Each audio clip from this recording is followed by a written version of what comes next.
모든 그리스도인들의 삶과 결코 분리시켜서 생각할 수 없는 책이 있습니다. 이 책은 세계 역사상 유례없는 베스트셀러이자 스테디셀러이기도 합니다. 그러나 이 책은 또한 신앙인들에게 적잖은 부담스러운 책이기도 합니다. 이 책은 바로 성경책입니다. 오늘은 하나님의 책 성경에 대해서 나누어 보도록 하겠습니다. 먼저 5가지 질문을 드릴 텐데요. 한번 마음속으로 이 질문에 OX로 대답해 보시기 바랍니다. 각 문항당 1점입니다. 나는 매일 분량을 정해 규칙적으로 성경을 읽는다. 나는 신구약 성경 모두를 통독한 적이 있다. 나는 성경을 배우기 위해 교회에서 개설한 성경 공부 과정에 등록한 적이 있다. 내가 외우고 있는 성구가 적어도 30개는 넘는다. 좀 여기가 조금 힘들 것 같습니다. 나는 지난주 목사님의 설교 본문과 내용을 기억한다. 혹시 기억하시는 분 계신가요? 네, 어떻습니까? 이 가운데 3점 미만은 적어도 이 부분에 있어서 낙제점이라고 할 수 있습니다. 사실 성경을 매일 읽는 것이 쉽지는 않은데, 그렇다면 왜 우리가 성경을 읽고 알아야 할까요? 또 성경을 어떻게 읽어야 바르게 읽는 것일까요? 디모데후서는 바울이 자신의 영적인 아들 디모데에게 마지막으로 옥중에서 쓴 유서와 같은 서신입니다. 그 당시 네로의 박해가 극에 달했고 또 거짓 목자들이 교회를 혼란스럽게 했으며 바울을 따르던 아시아의 사람들이 바울을 떠나가고 바울은 죽음을 앞두고 있는 상황이었습니다. 이런 상황에서 바울은 죽음을 걱정하고 두려워하는 것이 아니라 자신이 지키고 가르치고 전파한 복음을 디모데에게 부탁하며 그리스도 안에서 그리스도의 강한 군사로 충성을 다할 것을 권고하고 격려하기 위해서 이 디모데 후서를 썼습니다. 바울은 성령의 감동하심으로 디모데후서 3장 1에서 4절에서 자신이 떠난 후에 말세의 신앙인들의 모습에 대해서 이야기하고 있습니다. 한번 같이 읽어보겠습니다. 3장 1절에서 4절입니다.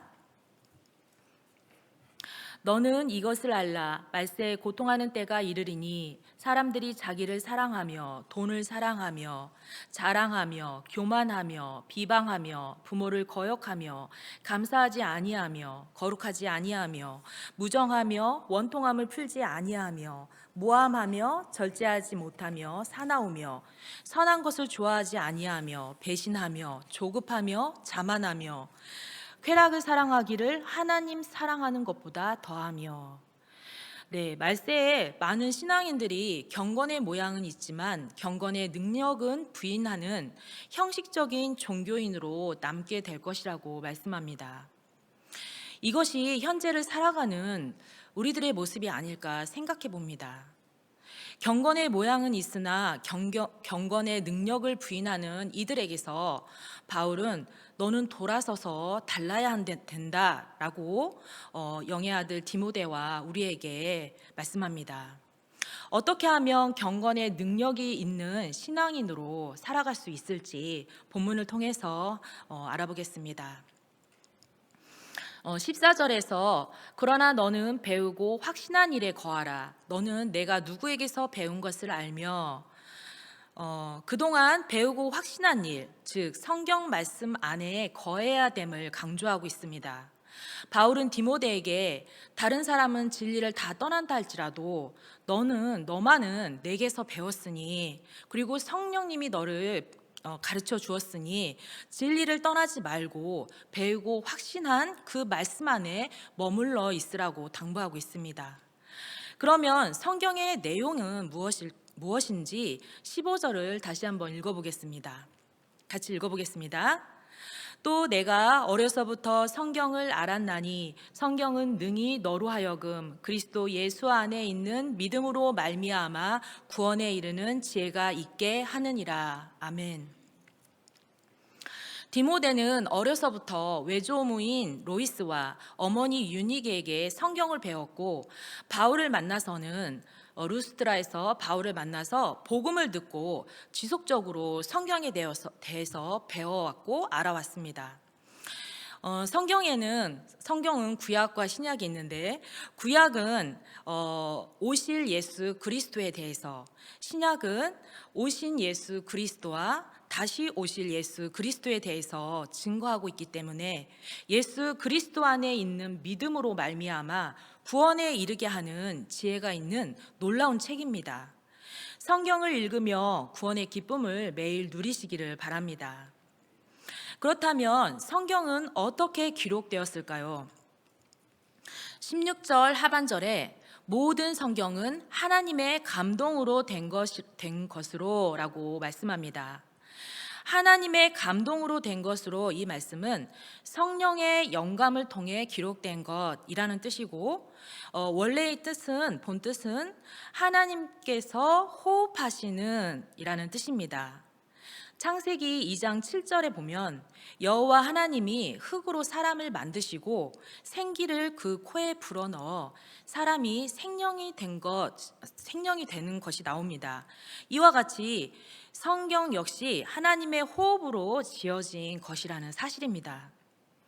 전지하신 하나님께서 호흡을 불어넣어 지으신 이 세상의 그 어떠한 것보다 귀하고 소중한 책입니다.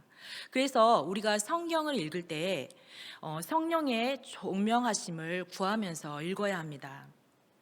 구약 성경 39권은 AD 90년경 얌니아 종교 회의에서, 신약 성경 27권은 AD 397년경 카르타고 회의에서 정경으로 결정되었고, 성경은 40명의 저자에 의해서 다양한 장르의 글이 다양한 언어와 문체로 1600여 년 동안 기록이 되었는데, 신기하게도 한 사람이 쓴 것처럼 통일성이 있다는 사실입니다. 성경은 40명의 저자의 인격과 개성, 그리고 역사적인 상황 등은 다양하지만 성령이 역사하셔서 지어졌기에 성경의 본 저자는 바로 하나님이라는 그 증거인 것입니다. 성경이 우리에게 주는 유익은 무엇일까요? 16절 하반절과 17절을 함께 읽어보겠습니다. 교훈과 책망과 바르게 함과 의로 교육하기에 유익하니 이는 하나님의 사람으로 온전하게 하며 모든 선한 일을 행하기에 온전케 하려 함이니라. 아멘. 성경의 유익은 예수 그리스도를 믿음으로 구원을 얻는 것뿐만이 아니라 교훈과 책망과 바르게 함과 의로 교육하기에 유익하기에 하나님의 사람으로 온전케 되어서 모든 선한 일을 행하게 하고 복음의 증인으로 살아가게 한다는 것입니다.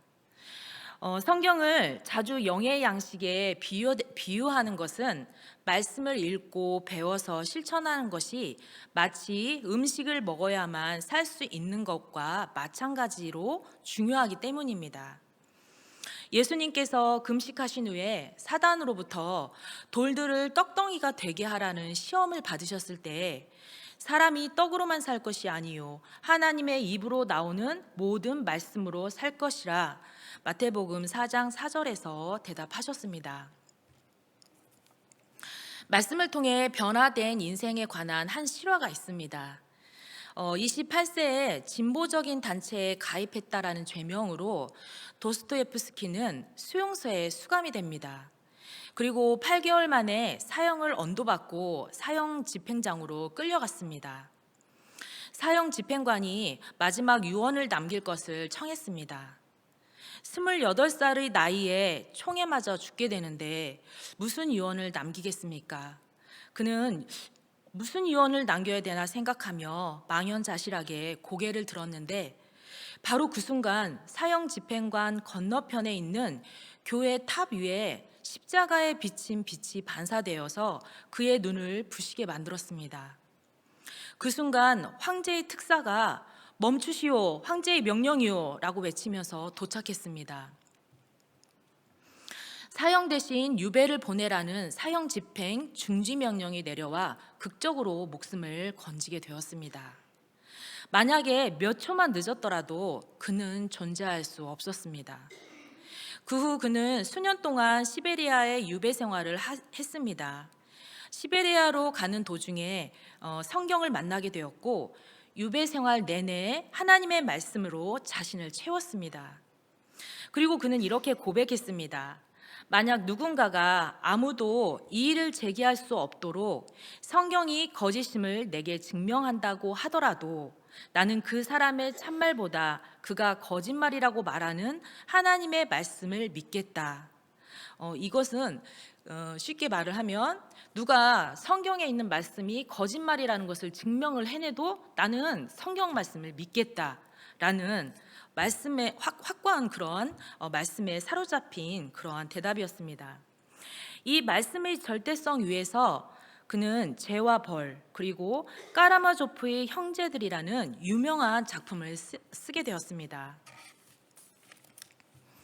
말씀의 절대성 위에서 쓰여졌기에 그 작품은 어떠한 설교보다도 사람들의 심령을 움직이는 귀한 설교로 남게 되었습니다. 이렇게 사람을 변화시키는 하나님의 말씀인 성경을 어떻게 읽어야 되는지 좀 더 구체적으로 살펴보도록 하겠습니다. 성경은 음식처럼 우리에게 아주 중요한데요. 음식을 먹는 방법과 성경을 읽는 방법 사이에도 몇 가지 유사점이 있습니다. 먼저 꾸준히 먹어야 합니다. 우리는 보통 하루에 3끼를 먹습니다. 아무리 좋은 음식을 오늘 배불리 먹어도 하루가 지나면 또 새로운 음식을 먹어야 합니다. 규칙적인 식사는 우리 몸을 건강하게 하는 것처럼 성경을 읽는 습관 역시 꾸준히 지속해야 하는 습관입니다. 매일 말씀을 읽지 않는 사람의 삶이 하나님 앞에서 성숙해 가는 것은 거의 불가능합니다. 시간을 정해놓고 말씀을 읽고 묵상의 시간을 갖거나 꾸준히 새벽 예배에 참석해서 말씀을 듣는 것이 매우 중요한 신앙의 습관입니다.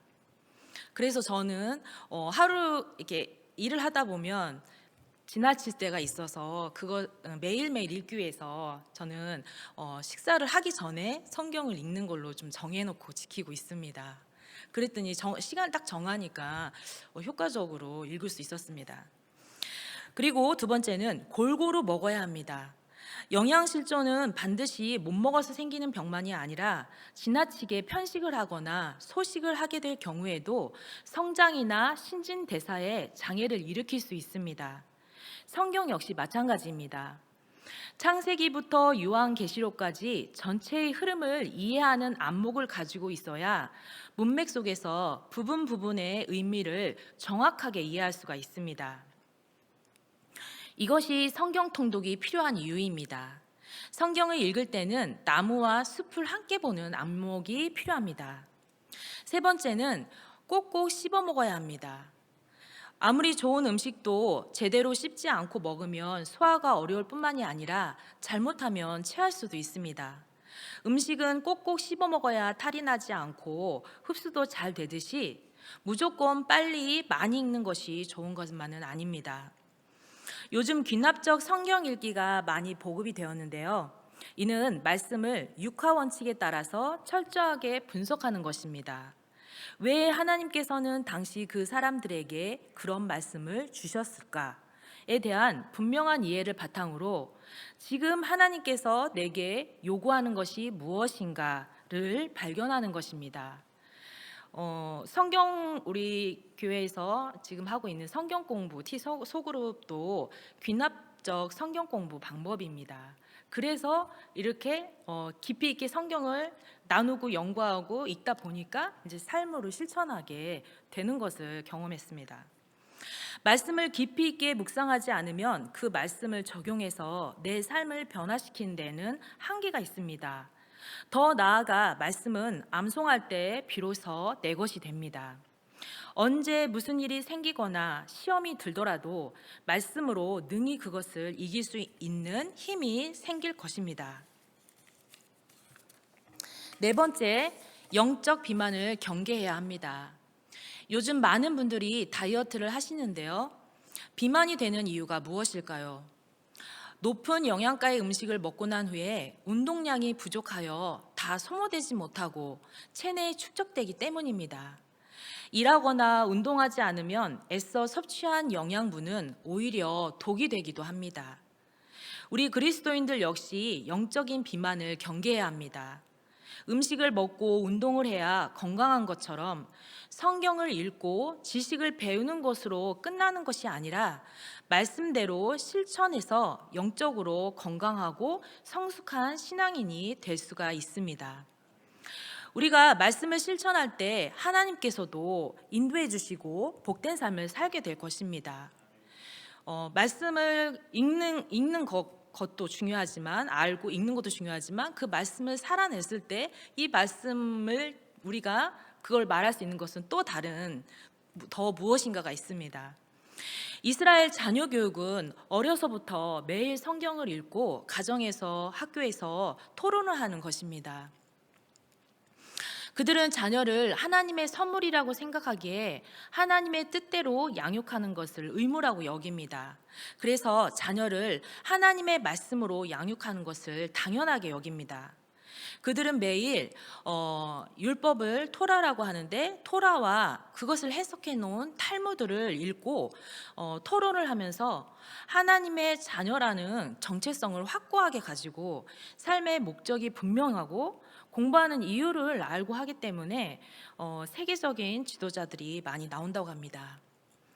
그러나 우리나라의 교육의 현실은 대학 진학과 취업을 위해서 지식을 가르치는 교육이기에 우리 아이들이 스트레스를 많이 받고 그로 인해서 청소년 탈선 문제가 심각한데 대책도 없다라는 것입니다. 그렇다면 우리가 자녀들을 어떻게 교육하면 좋을까요? 가정에서 자녀들과 성경을 매일 읽고 토론하거나 가정 예배를 드려야 합니다. 말씀을 통해서 예수님을 인격적으로 만나면 자신의 정체성을 알게 되고 왜 살아야 되는지, 내가 왜 공부를 해야 되는지 삶의 이유와 목적이 생깁니다. 성경 말씀을 읽을 때 인격과 성품이 자라나게 될 것입니다. 성경 말씀을 통해서 우리를 향한 하나님의 뜻을 발견하게 되고 삶 속에 적용하며 살아갈 때 하나님께서 인도해 주시는 놀라운 삶을 살아가게 될 것입니다. 하나님의 감동으로 된 교훈과 책망과 바르게 함과 의로 교육하기에 유익한 성경을 우리가 매일 듣고 읽고 또 묵상하고 암송하고 적용해서 하나님이 역사하시는 놀라운 삶을 살고 또 우리에게 맡겨주신 자녀들에게 말씀을 전수해서 지도자들로 양육하는, 그래서 믿음의 대를 이어가는 우리 모든 가정들이 되시기를 축복합니다.